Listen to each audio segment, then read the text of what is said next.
Welcome all to today's Passive House Alberta Building Better in Alberta webinar series, sponsored by the Alberta Eco Trust. My name is Frank Crawford, and I am the Education Committee Lead for Passive House Alberta. Up to now, you have mainly been hearing from builders, designers, suppliers about how great the Passive House and high performance buildings are to live in, and to build. But today we want to talk a little bit differently, a little less technical. We wanted to share some experiences from people that actually live in passive houses and high performance homes. So we'll be hearing from 3 homeowners about their experiences. But first, I'd like to thank the Alberta Eco Trust for their ongoing support, as it is very helpful in allowing Passive House Alberta to continue our work. As always, place your questions in the chat box and we'll ask them at the end, or you can unmute them for yourself. The idea is it's not that technical, but if you have any technical questions, we will do our best to answer them as well. So with that, let me welcome our first homeowner, Teresa. Hi, everybody. Good morning. It's good to see you all. Can you hear me okay?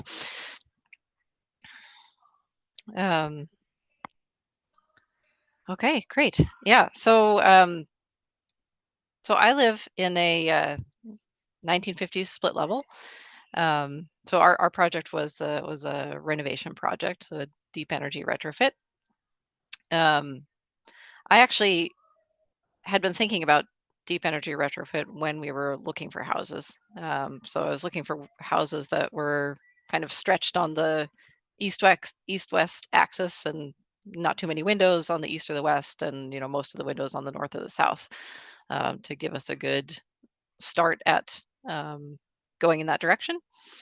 So that was the house that we ended up buying. And when we first moved into it, I was, looking around in Calgary to see who was doing that kind of work. So I actually found Peter Darlington with Solar Homes pretty quickly. Um, yeah, I mean, there's a few like specialty folks that do this kind of work. And anyway, so the first work we did with him was to actually just insulate the garage, because the floor of our bedroom was basically frozen in the wintertime. Um, and with the intent of then like going on and doing the rest of the exterior insulation and windows work, when we had a little bit more funding. um, that ended up taking 6 years. So it was a bit of a delay in getting that actually going. But yeah, when we finally got around to getting that rolling, um, it was a really cool process to see it go through the renovation work, like, you know, thinking through the design parts of it and what kinds of things we wanted to change on the exterior.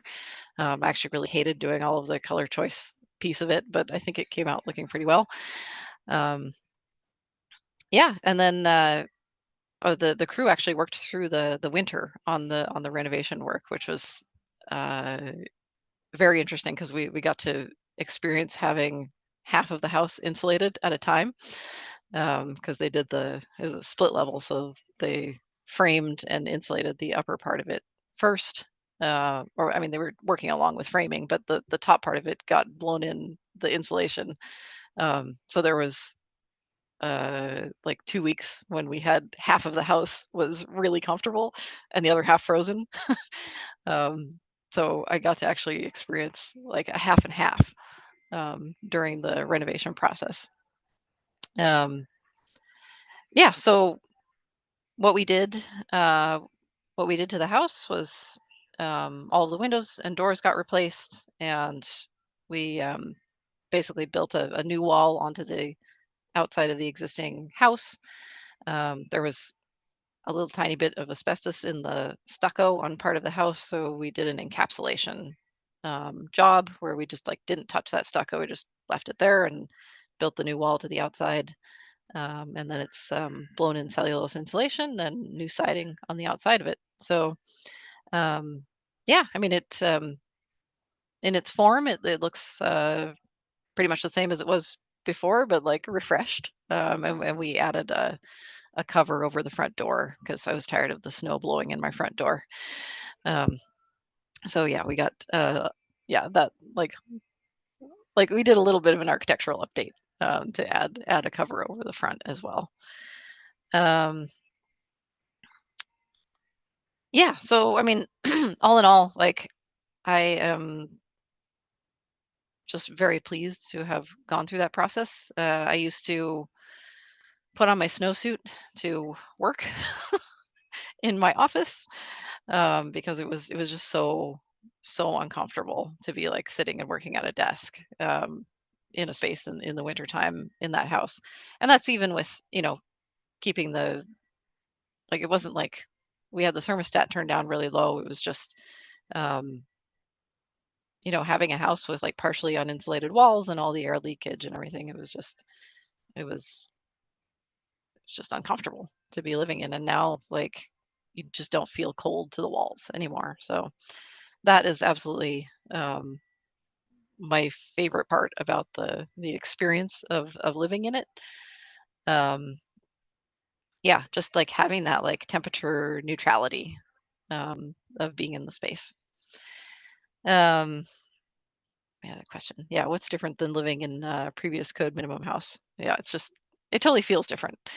Um, obviously when you do like air sealing and insulation work, then you have to add ventilation to your house. Um, so that part's like just a functionality add as well. There was no ventilation in our house. Like the bathroom, I mean, there was windows, but the bathrooms weren't exhausted, and there was no kitchen exhaust either. So um, now we have those things, which are you would never have a new build without having those things. So now we have them in our renovation home. In terms of operating the home, um, it's not any different in terms of complexity. The our old gas-fired furnace got taken out, and there's an air handler in there for the heat pump that takes up basically the same volume of space. So just like you have to change the air filter on a gas-fired furnace, you have to change the air filter on the air handler for the heat pump. Um, there's that part of it. I mean, the heat pump itself it's a little bit more of a specialty um, technically for servicing, but there are some really good people in Calgary that do that kind of service work. So like we now have access to those people, like as more and more heat pumps are getting installed. Like there is technical support in Calgary to be able to do that kind of work. So that's really good. Um, yeah, as far as appliances, we didn't change out our like kitchen appliances other than adding the kitchen ventilation. We still have the washer and dryer that we had before. The hot water tank got swapped out for a heat pump hot water tank because our hot water tank was gas fired as well. So now that one's an electric one, and it just refrigerates this little corner of our basement, which is actually really nice because that will be our like cold storage space now for all of my canning and food storage and that sort of thing. Um, but yeah, I mean, in terms of actually operating the house, like it's it's not really any more complex than it was before. Um, but yeah, I now when I talk to people, I'm like, oh, we're just gonna have to live in this house forever now because we've done this work, and it would be very difficult to go back to living in a house where I feel the cold to the outside. Yeah, I mean, it's sort of like if you ever upscale your wine drinking or that sort of thing, and you're like, well, now I've just ruined myself. Um, it is exactly that type of experience where you probably just won't be able to go back in terms of um, accepting the discomfort of living in like code minimum housing. So yeah, that's that's my house. Excellent. Thank you, Teresa. All right, let's move on to Marianne for now. We'll save the questions for the end, but yes, thank you, Teresa, for sharing your experiences. Hi, yeah, so great to hear you, Teresa, speak of your house and especially well, during the build, noticing how the air was different. Um, was this worth it? 100%. It's probably one of the best decisions I've made. And as a single person, it was really scary to spend this much money on something, without the usual being able to see other people who did it first kind of thing. And I'm going to tell you about three things that really helped me. One is I had a genuine interest that was stoked by, lucky me, knowing and spending time with probably one of Germany's best architects. So I just was exposed to really good design and its possibilities. And after quite a bit of time there, and I came home like in 2011, I was, we can do this. I can do this. Um, and the other thing that really helped me is I have a very sensitive compass for BS. And unlike Teresa, it took me 10 years to find Peter Darlington. I do want to say, yeah, with my interest and I love learning, so I looked at every one of Peter Amarongen's videos, and by the time that I found Peter, I really had, done a lot of research and gotten a lot of BS quotes to know that he was the real thing I was looking for. Um, I'm also really good at knowing the difference between people who discourage and people who encourage. And I just dropped the ones who were discouraging and kept on going in the way that I wanted to go. I also had the good fortune of realizing how much fear I live with. This was long before all the stuff that's going on in the news. But yeah, and that just holds back so much life. And so that helped me to like decide, kind of like Sarah Polly's title of one of her books, it's Run Towards the Danger. So that helped me make that final decision. And yeah, actually, I still had to find a female who was passionate about retrofitting to go visit Peter's own house on a really cold day in winter to help me say, okay, I will do this.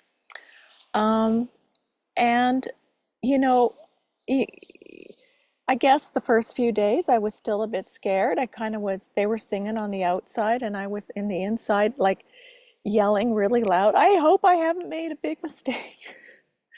But before they finished, before winter came, I knew it was right. It just felt so good. Even before all the tarp was down and they made a mistake and tarped my entire house. It was all blue and orange, no looking out the windows in the summer.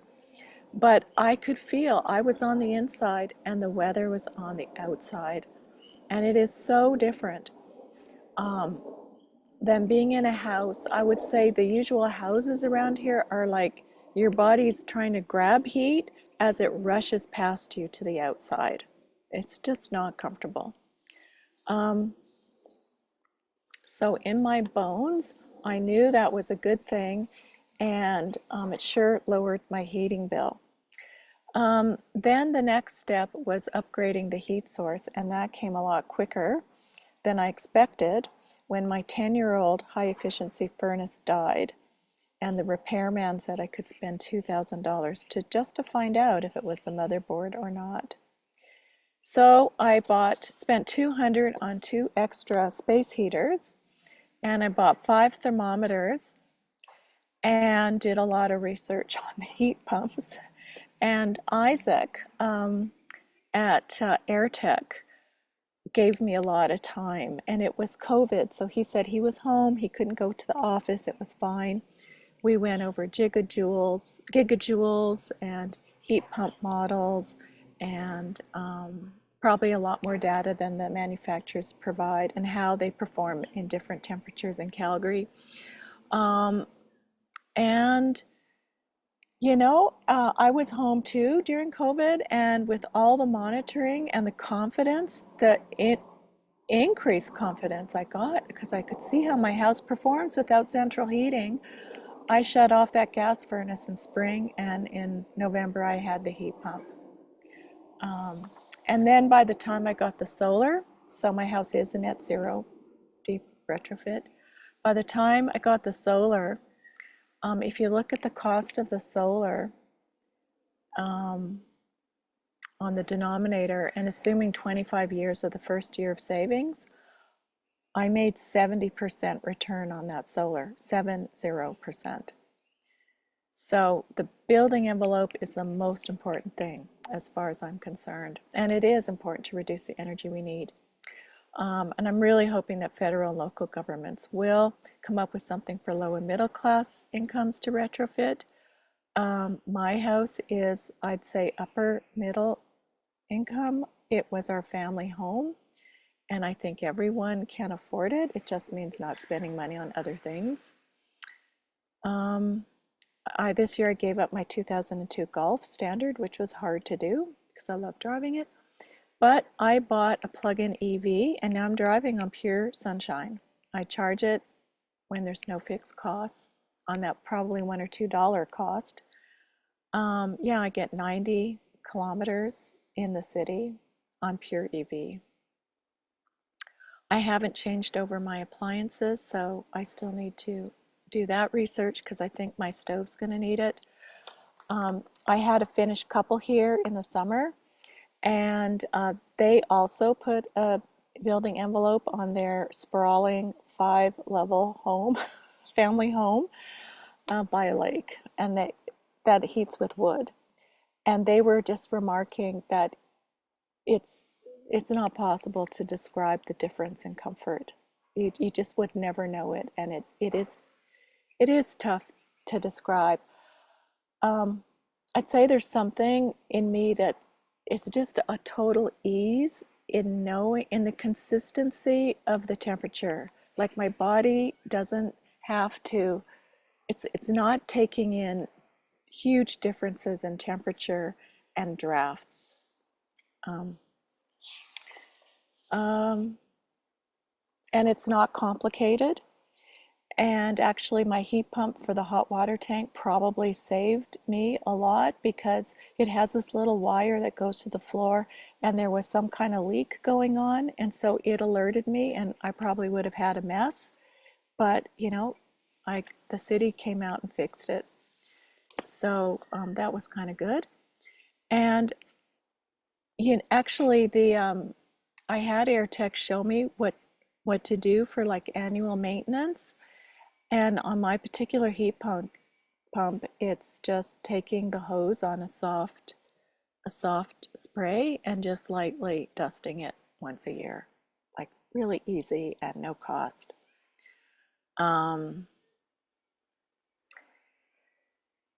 And I would say, oh yeah, you know, it's not complicated. Look at Drake's Landing. I could understand it. It's three streets of off-grid housing, and I understand where the heat's coming from, how it's used, where it's sourced. And what I do understand is renewables are simple and local, and they don't require layers of industrial salaries, which I could see when I looked at that why the oil and gas in this province has a lot of fear.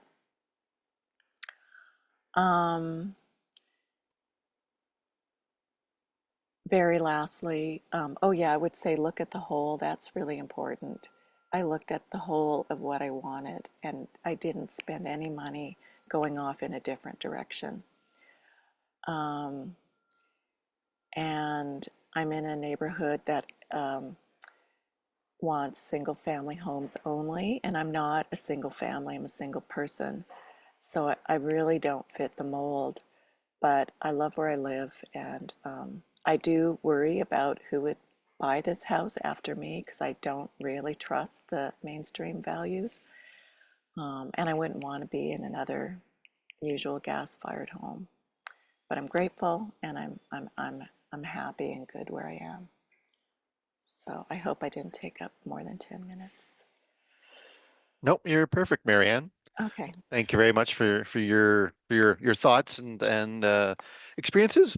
So those were two deep energy retrofit homes. So our third speaker is going to be Emily and Glenn, who were a new build passive house building. Hey everybody, I'm Glenn Harrison. So yeah, we built a new home. It's actually a front back duplex where we live with my mom. My mom lives in the front and we live in the back. It's a little strange in that it's not, I guess, spread out east-west. It actually is the lot spread out north-south. And so our house is in the back and my mom's is in the front. So we had a unique challenge in trying to make that all work from a passive perspective. So kind of what you're seeing in that drawing is that the black house is our house and it's half upset. And then my mom's house is the white one and it's half downset. And that way we both get some sort of passive exposure from the south facing windows. So that's you looking at it from if you were to the south facing north. So as part of this, we had an old, pretty broken down property that we bought. What's actually funny is some of the professionals who ended up doing some of the work on our house, they used to bring people there to show how poor the air quality was in it. It was quite moldy and dilapidated, and there was actually a weed grow up in the attic that we found when we were tearing it down. But we ended up tearing that down and building this one. Our idea for the project was to try to prove that these homes could be built and operated at the same cost as a standard built home. So with the increases in our mortgage, which is approximately 10% to go from a code built home to a new passive net zero home, we pay the difference of the mortgage cost is the same that we save on utilities. So we actually spend no more money per month than you would for a standard home. We also ended up working with SRIA, which is a not-for-profit, and they gave us some funding. So we did a bunch of studies on the house. I'm an environmental scientist. So they gave us some grant money and we did some studies, which included financial analysis, an energy analysis, and what's called a life cycle assessment, which is evaluating the actual carbon input of building the home versus the carbon input of operating the home. And those all came out quite good. So yeah, that's our home. Here in the chat is a link to the SRIA website if you're interested in more information. It's got a bunch of the videos and stuff that they worked with us on, and maybe some of the access to the reports we wrote. So taking into consideration, was it worth it? I think it is super worth it. What I think is interesting for us is we have 3 folks living in these 2 homes, and while we are all quite like-minded, I think our root cause for being like-minded is maybe a little different, which we realized by living together. And it's really interesting to compare what we like about the home. So for my mom, she likes being close to us. I initially was skeptical about this because I'm quite young. But then it turned me to also seeing that as something quite positive. She maybe was less, she's certainly concerned about the environment, but that was not her priority, where that was my priority. And when talking to her about it, she talks about how qualitatively she feels a difference from knowing that there's a lower environmental impact that she has. So it's just interesting to compare these priorities as we talk about these things. What do you like best? So for me, I think I would say we haven't paid a bill since we moved in as far as electricity is concerned, and that's quite strange. There's very much so a consistency that takes away stress, which is quite nice of us using our solar to offset the cost of our energy usage. We got a $1,500 check back at the end of our first year, which is crazy. So yeah, it's weird to have a revenue source from something like that. I think that as per everybody has talked about, there is like a difference you can feel from actually living in the home. One thing I never realized before is as you move around a space, your body is feeling temperatures at different gradients of your body. So your feet might be cold where your top is warm. That happens less in a passive house. I find you're kind of like one consistent temperature through your body and as you move through a space, which is a little bit of a weird adjustment. I think the biggest one for us is we used to live downtown and the house is extremely quiet in comparison to the outside. And so that certainly has decreased our stress levels, which was something we didn't know was bothering us.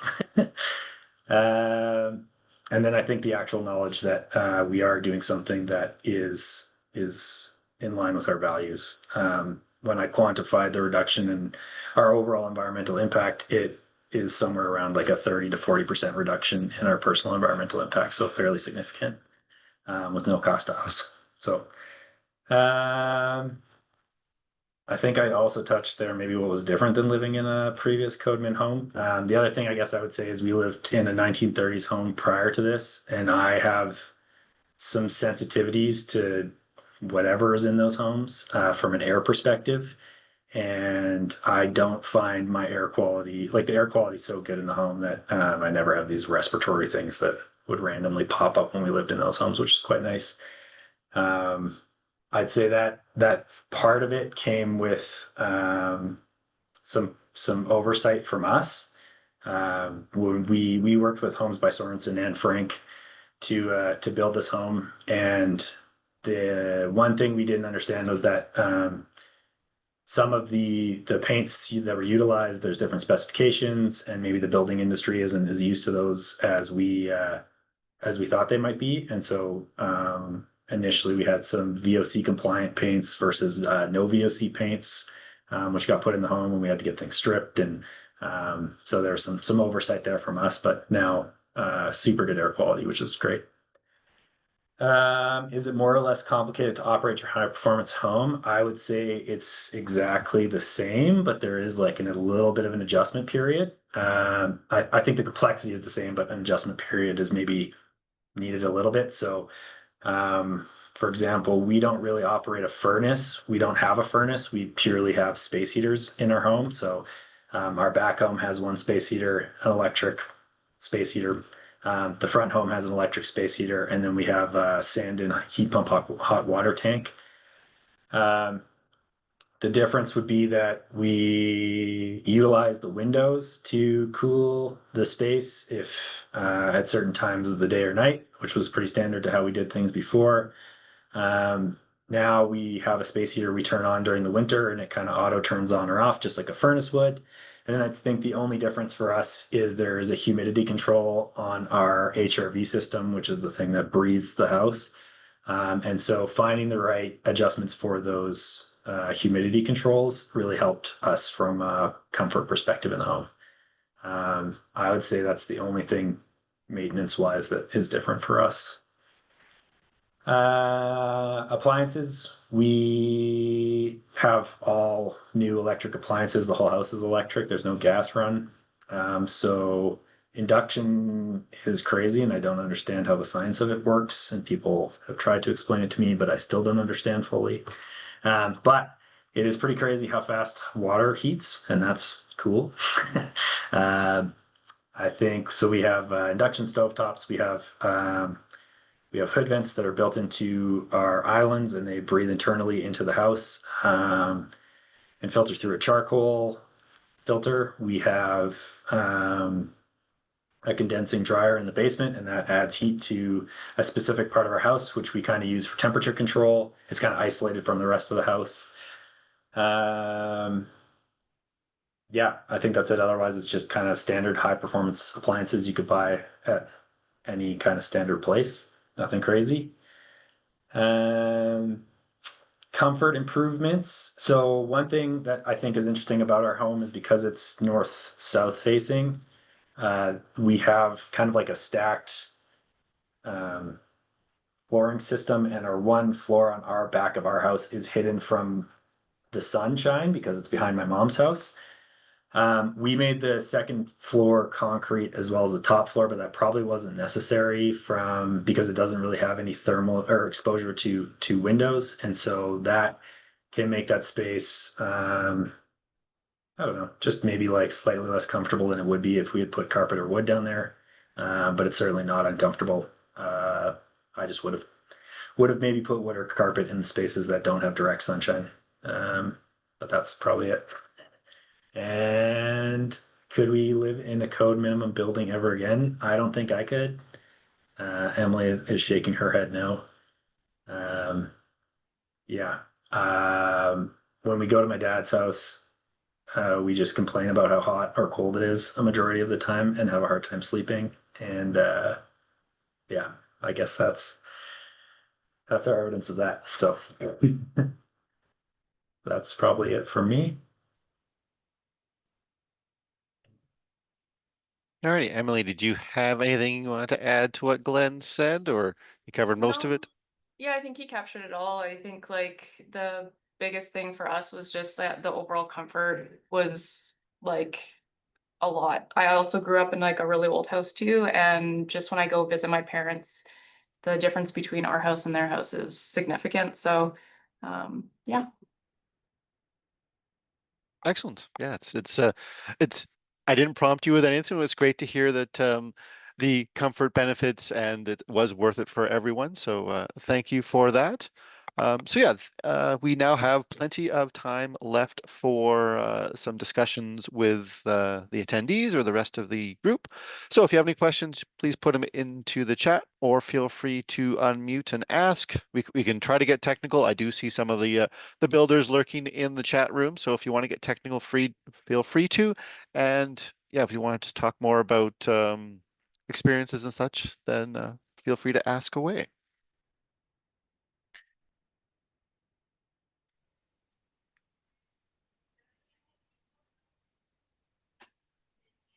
Well, medium technical questions about ERVs and that being able to mitigate radon in your home. So I guess did any of you have a radon sensor in your house and have you been monitoring radon? Teresa, or Yeah, both of you? I did. Yeah. Yeah, I had just one of those little air things, radon detector that's been sitting in my basement for at least 5 years. I don't know, long time. Um, and yeah, when I first put it down there, we would watch the house like burp. It burps radon randomly. Um, out of the like it comes up like through a hole in the slab that was there. Um, so like when I noticed it was doing that, like it would go from under 100 and then like I don't know 600 or 700. Like it would just they would have these spikes like that. So we actually like sealed up the holes in the floor. Um, and then like that pretty much stabilized it like under the threshold where you would have to do anything about it. But now that we've got that constant ventilation, yeah, it always stays below there. I mean, it was once we sealed the holes in the floor, it pretty much stayed below like that point at which you would have to act. But yeah, constant ventilation just flushes it out. Um, yeah, yeah, you can get those like just kind of constant monitoring detectors for pretty cheap. We've actually loaned it out to probably 20 people over the years. As people, like radon comes up in a conversation, and you're like, here, take this, and like stick it in your basement for a month and see what it tells you. Because it really does vary, like house to house, neighborhood to neighborhood, whether you have cracks in your foundation, that sort of thing. It's yeah, you just kind of have to actually get a sensor and see what your house is doing. Excellent. Marianne, anything to add? Well, I did have my house tested by UC for the radon, and yeah, I don't have any radon, so I didn't have to deal with that. But I thought later what I could add is that it was great having these Finnish people because the guy actually works in HVAC in Finland. And so we talked and talked and talked, about the ERV. And um, mine is, of course, it's physically linked with the furnace, but the controls aren't. And so we tested it at the various levels of how much it needed to be on. And because in the summertime, I like it off. I like everything off. I don't like any machines running. And I like the to use the windows, of course, when it's not smoky. But when I need to close the windows, then of course I need the ERV on. I have to go into the basement to turn it on, and I have to turn on the fan of my furnace and have it going all the time. And those things I need to do separately.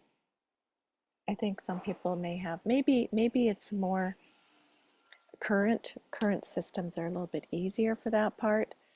And just for some reason, the understanding of the ERV, it seems really simple, but all the talking with this guest was really helpful for me.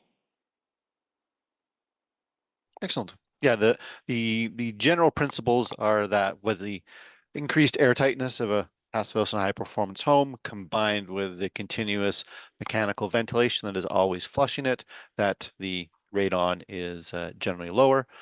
For my house, so I've lived in a passive house for the last 10 years, and I had a sensor in it the first few months, and my levels were very low. I forget the actual rating, the units, but in the basement it was 12, and upstairs it was 8. And basically below 100, you're good. So yes, again, you need to test it to know, but having that high air tightness and mechanical ventilation combined should result in lower radon. Anything else anyone wants to discuss? I have a question. It's a question for Glenn, actually, and Emily. Glenn? Yeah, so I'm curious about the thermal mass when you're like building from scratch in passive house. Like, how do you do a calculation of like the amount of concrete? Because that was interesting, your comment about like maybe not putting concrete in a place that doesn't actually get the direct sun. But yeah, did you do calculations of like volume of concrete or volume of thermal mass that you were going to have in that situation? Like our in a retrofit, like it's a pretty lightweight house and you can't go and like pour a concrete floor over your existing basement. So there's no real way to like add good thermal mass I mean, you could probably figure out a way to do it, but we didn't. So yeah, anyway, I'm just curious about how you investigated the thermal mass aspect of it. Yeah, thanks. Yeah, we worked with Kevin Brown, as recommended by Frank. He came out and did like a sun analysis, I believe using some sort of instrument to see what our shadow was and how much exposure we got throughout the year. And that ended up being put into a passive house modeling sheet. And then he actually kind of showed us a lot of that information during the design phase. And there was like a heat code that he showed us on our windows. And some of them were like, red windows. And he was like, oh, you might want to actually change this one because it's a loser of thermal efficiency. And we could make all those decisions as we kind of went through that process. So I think as he factored in and out certain parts of the equation, the house would change. And we kind of knew that ahead of time, which was pretty interesting.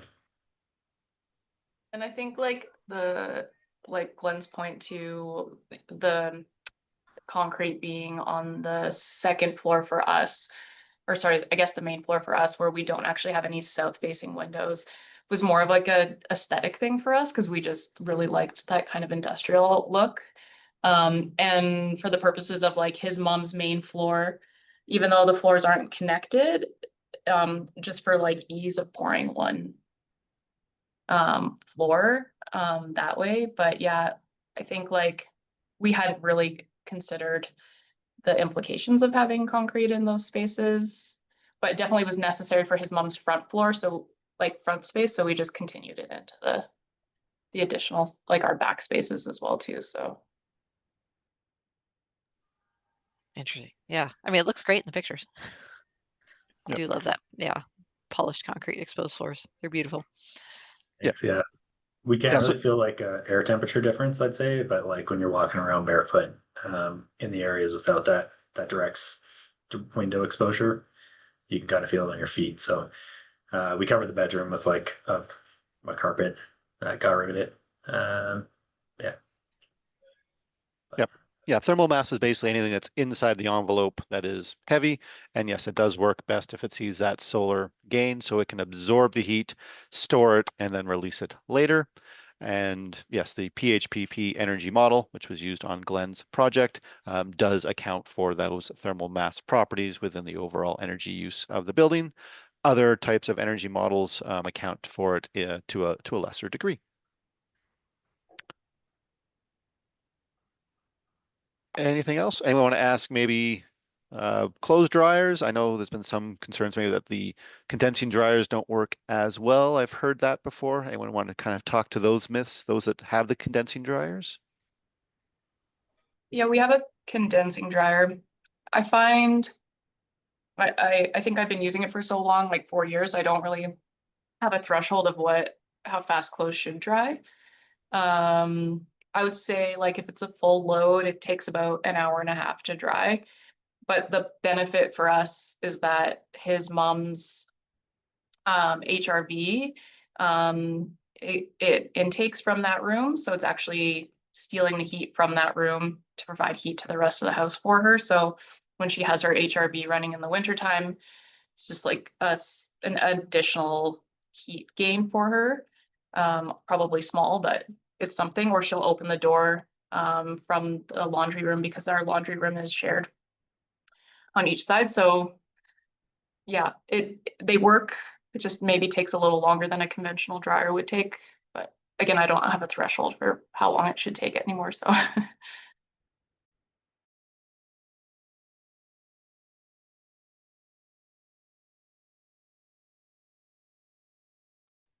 Okay, and yeah, Glenn, you talked about the induction cooktops, and actually, we have a bit of time, so I'll bring it up. The next month, we are having Sean Armstrong with Redwood Energy come and talk all about induction cooktops and their indoor air quality benefits relative to natural gas or propane stoves.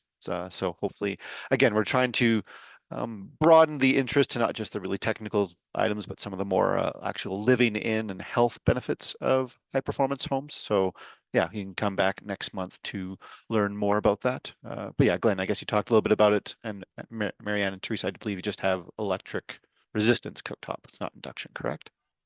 Yeah, I just have an electric cooktop, which is all I've ever cooked on. um, so yeah, I wasn't one of the types that really wanted to hang on to my gas stove. But I also, when I was doing my master's work, I worked with a guy who researched indoor air quality and about residential. He was researching residential indoor air quality, and particularly like what is coming out of your gas stove as you're burning it in your space. And he, at some point he told me, it was like I just would never ever have one again after doing this research of like what is being yeah, I mean, just you're combusting things in your house. I also stopped burning candles and, burning other things in my house after that as well. Talking to him. Um, yeah, so I mean, I think probably when our cooktop dies, which of course it will eventually, then we'll, yeah, probably get an induction one because it sounds like fun, and we cook mostly on cast iron anyway. So those are like directly compatible. But it just hasn't happened yet. Waiting for that thing to die. I wouldn't mind saying that the Canadian Association of Physicians for the Environment are also really big on not using gas stoves. So I wonder if there's, is this webinar next month, will that be publicly advertised or? Yeah, so we're reaching out more to build and a number of other different organizations to get the word out. But yeah, it is similar to this one. It is open for free registration on the Passive House Alberta website, and all of our webinars get put on our YouTube channel, so you can always freely go and look at them there as well. Okay. And Glenn and Emily, Peter's got a question. How big was your array? And I believe your heat load, your passive house should have been somewhere in the 15 kilowatt hours per meter squared per year. Sorry, Uh, 14 14,400. kilowatt hours. Yeah. And how big is your solar array? That's our solar array. Oh, so that's your solar array. Okay. Yeah. As far as the heat load, I can't remember off the top of my head. I'd have to go look at our numbers. Sorry. And do you guys have an EV or is that just the house at this point? That's the two houses together. So 700 to 7,200 per side. And then we're I guess technically net positive. We utilized less than that in a year. Through some efficiencies of I guess how we still use the home. But Yep. that's what our modeling came out at was 14,400. Excellent. That's what we stuck on there. Excellent. And do you have, I guess, to reduce utility bills, you just have 1 meter or do you have 2 meters for the two houses? Yeah, good question. We have 1 meter. Part of the way that we do some of the savings is we operate the one home as like a rental suite. So all the expensive stuff we share, and then some of the utility, I guess, connections we share. Yeah.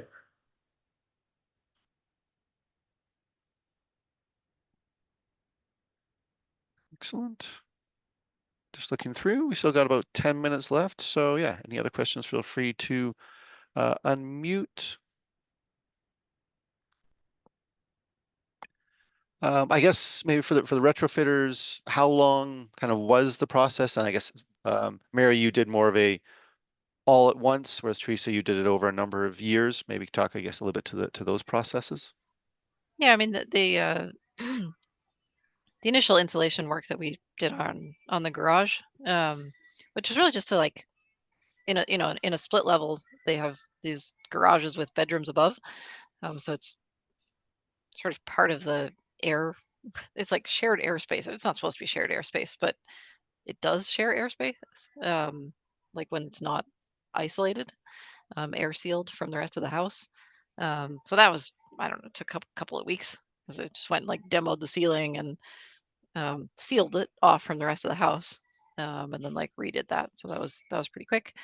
Um, the main work on the outside of the house, yeah, it was through the winter months. So yeah, it was like done in about 6 months. That was slowed down by some weather. Obviously, like if you're a warmer weather build, it's going to be more compressed than that. But yeah, it was honestly like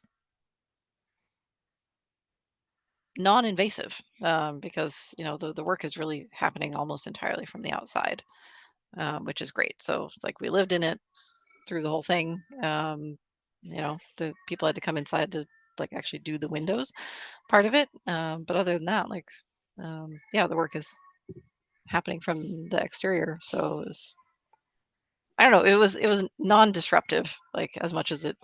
Yeah, there was some scaffolding outside, which my kids thought was really cool, and they were not allowed to climb on it. They really wanted to, but yeah, I mean, it was. I'd say, I really enjoyed the process of watching it happen too. Like it was really fun to see these things actually like come to fruition, and then, yeah, I mean, those couple of weeks of like feeling like upstairs warm, downstairs cold, um, was really fun. We actually had I took some pictures of when we had, part of the windows swapped out as well, and it was cold outside. So the old windows were like completely like condensation frosted up on the inside, and the new windows were totally clear. So that was cool to see the old versus new actually installed and um, performing well. So. Yeah, I'll just say, if you're finished, Teresa, I'm not Yeah, cutting I'm you off. finished. Okay. So the building envelope was a few months, and I felt like I was moving everything. I was doing a lot of moving in my house, and partly it's because just the way the windows were, my house, they were uneven with the drywall, so they had to build a frame on the inside around. And also I made some windows larger. There was something else I was going to say. Shoot. I'll add to that. My front window used to have a bar down the middle. There's a special name for that, but so they replaced it with a window that doesn't have that. Mullion. And That's the word. pardon? A mullion. Yeah, right. Okay. Yeah. So I mean, there were times in the winter where I would just stand in front of that and it just seemed like such a miracle. It seemed like there was this hole, like it was so clear and so big, and there's the outside with snow, and I'm on the inside here, nice and warm, can't detect any of the weather on the outside. It just seemed amazing. And Peter gave me a super nice team. They were so nice that really, when I left, they were so helpful about many things as well. I told them they should really give me a week's notice before they leave. They can't just take off. I really actually enjoyed it, that part of it anyway. And I could see all the work with the putting the heat pump in, the new panel, and then all the work that they did to put in the heat pump. I recognized why it costs quite a bit. It takes a lot of work of technicians to do that, so it's not just plugging something in. Excellent. Thank you for those experiences and your thoughts. Yes, Peter does have an excellent team. Yeah, I think we've covered most of the things. Was it worth it? It seems to be all enthusiastic yeses, which I'm happy to hear. And it isn't that more complicated to run. It's kind of a set it and forget it on the thermostat because you don't get those wild fluctuations. Do still change your HRV filters. We should all be doing that already, but as we go to high performance and there are no more cracks in the walls to breathe through, we really do need to change those filters. It is key. I guess actually we've had a few smoke events. Could maybe the three of you talk to a little bit about before and after? Is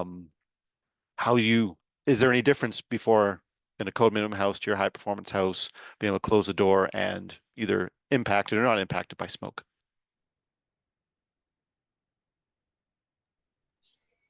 I thought we actually got really lucky this summer. Yes, So previous summers. This summer has been good. yeah, we didn't like put it to a full test. I didn't have any days where it was like noticeably smoky inside the house at all. Yeah, I guess hopefully we won't have any more of those summers. I'm just gonna do this. Like maybe we're done. Wow, I don't think so. But no, I'm not like Teresa. it would go. I'm not like Yeah, Teresa. no, I have the best filter quality that I could find. But like Teresa, I don't think we've really put it to the test. But it sounds like Glenn has noticed improvements in his respiratory, just as is. So, yeah. We had the Eco Solar home tour coming through our house on the day where there was a particularly bad fire. Like I want to say 1 or 2 years ago, and I was freaking out because I thought everybody was going to hate the home. And so I ran to Home Depot and I bought a charcoal filter for our hood vent. And I just bent it around the HRV filter and threw that in there, and it completely eliminated all the smoke issues inside of our home and like filtered out everything. So it turns out you can just bend that around your HRV for $40, and it actually cleans up the air in your home. So that's what we've been doing whenever there's smoke days from now on, which is interesting. Oh, that's cool to know. Yeah. Basically the MERV 13 filter, which is most of the HRVs have, the MERV 13 filter is very good at reducing all of the particulate. But if you actually want to get rid of that lasting smoke smell, then you need the activated charcoal filter. So yes, and in most, if you're starting new or in high performance retrofits, definitely try to have that MERV 13 filter and have the optional activated charcoal filter to go in. Or you could just run an activated charcoal filter inside the house, like just an air cleaner. So you definitely need the filtration. You need the air tightness first to make sure it's not coming through the cracks in the walls. Once you have the airtight house, then that filtration really can reduce it. And I've noticed that in my house as well, that again, I don't have an activated charcoal filter, and I very rarely smell the smoke. But if you want to get rid of that smell, you need the activated charcoal. I have a question. Does anybody have like fine particulate monitoring going on in their house? Like, are you? I've Yeah. had an air things for a few months, Yeah. and generally it's under 10 ppm 2.5, so very low. Okay. Yeah. It does move up a little bit, always lower than what is outside, but moves up a little bit obviously when it's smokier, because the MERV filters aren't perfect. So that is the other reason why I bought a separate standalone filter. That yeah. So the filters do a really good job. Sometimes you need additional filtering because it's not 100% reduction of the particulate, but it is a significant reduction. Right. Yeah. I mean, generally speaking, like air quality is way better just having exhaust in a house. You know, going from like a not exhausted house to an exhausted house. Like yeah, that's a good idea. Everyone should have that. Excellent. All right. We're coming up to the end of the hour, so any last questions? If not, thank you, Marianne. Thank you, Teresa. Thank you, Glenn and Emily, for sharing your experiences. Thank you to the rest of you for attending. Hopefully it maybe made some future decisions easier, or at least some more things to consider when you're making future home and life decisions. And hope to see you in one of the future Passive House Alberta Building Better in Alberta webinars sponsored by Alberta Eco Trust. Have a good day. Yeah. Thank you so much for Thank- organizing.